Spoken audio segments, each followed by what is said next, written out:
Está ocurriendo en muchos países de la región, no solo el aislamiento social, la cuarentena, la solidaridad, sino también el que algunos estén aprovechando el momento para beneficio personal. Vamos a hablar con el Procurador General de Colombia, Fernando Carrillo Flores, nos acompaña desde Bogotá.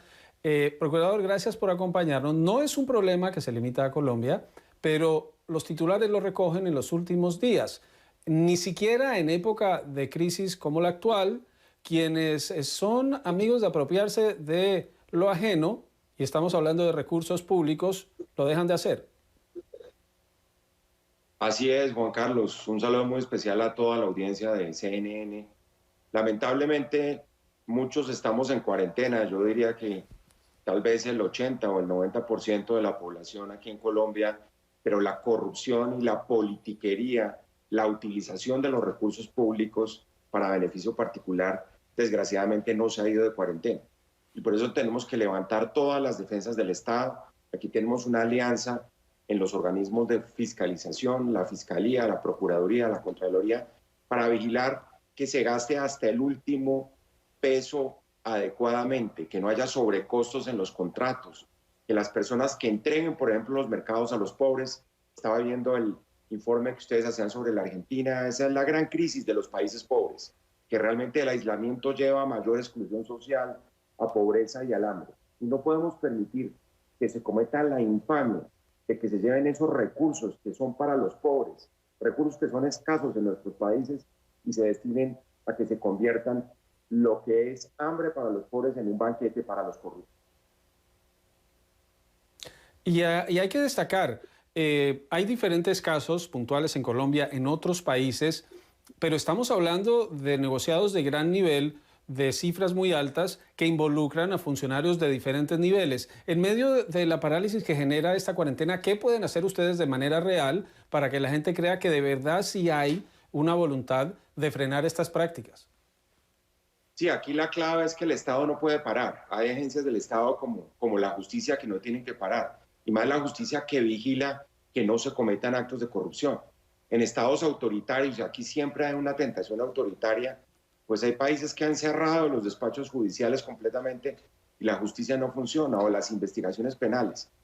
Yo creo que un país democrático no puede darse ese lujo y tiene que seguir funcionando el Estado, sobre todo persiguiendo a quienes están cometiendo delitos, faltas administrativas y sobre todo atentando contra los derechos de los menos favorecidos, de los más vulnerables de la sociedad.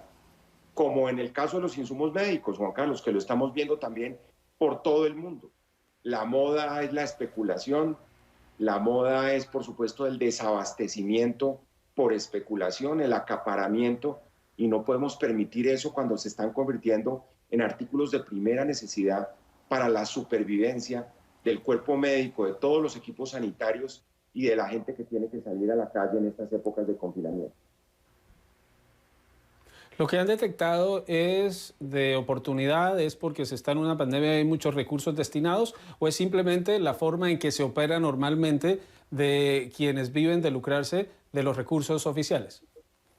Sí, es buscando, Juan Carlos, siempre la oportunidad de quedarse con los recursos públicos, porque lo que han hecho la mayoría de los estados en estas declaratorias de emergencia, de catástrofe, que se han presentado en la mayoría de los países, no solo de América Latina, sino del mundo, es que relajan un poco los controles y flexibilizan la posibilidad de contratación.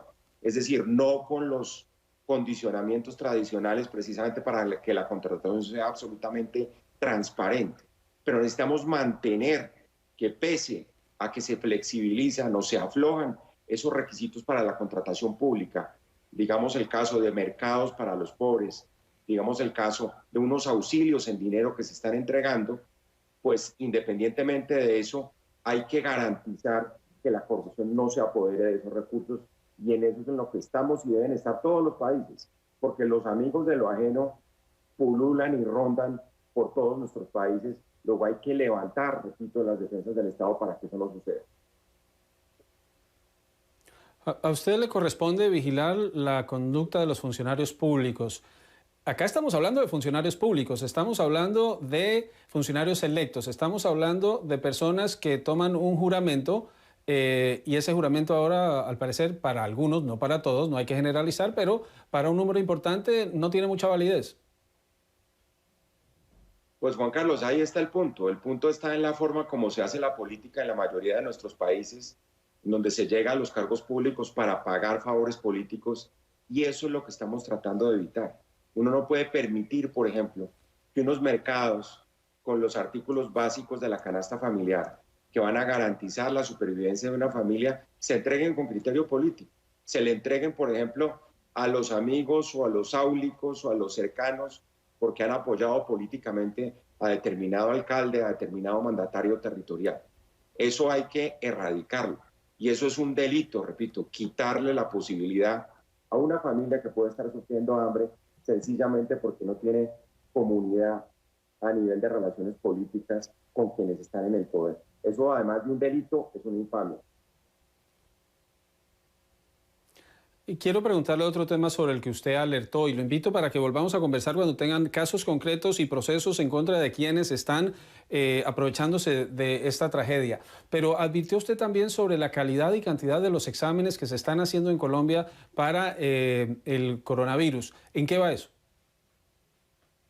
Pues Juan Carlos, como han dicho todos los epidemiólogos y todos los expertos en esta materia, aquí hay 3 o 4 cosas que son fundamentales para tratar de contener y después mitigar los efectos de esta pandemia. En primer lugar, el aislamiento o el distanciamiento, como dicen en otros países, preventivo obligatorio, que en eso vamos avanzando. Segundo, el tema de las pruebas, que digamos son los elementos empíricos que nos van a determinar y a poner claro el escenario respecto de cómo es el diagnóstico de lo que está sucediendo dentro de nuestros países a nivel del contagio, de las redes de contagio, del aislamiento, lo que nos sirve para detectar dónde está el foco del virus, cómo aislarlo, cómo combatirlo y por supuesto cómo parar esa red de contagio.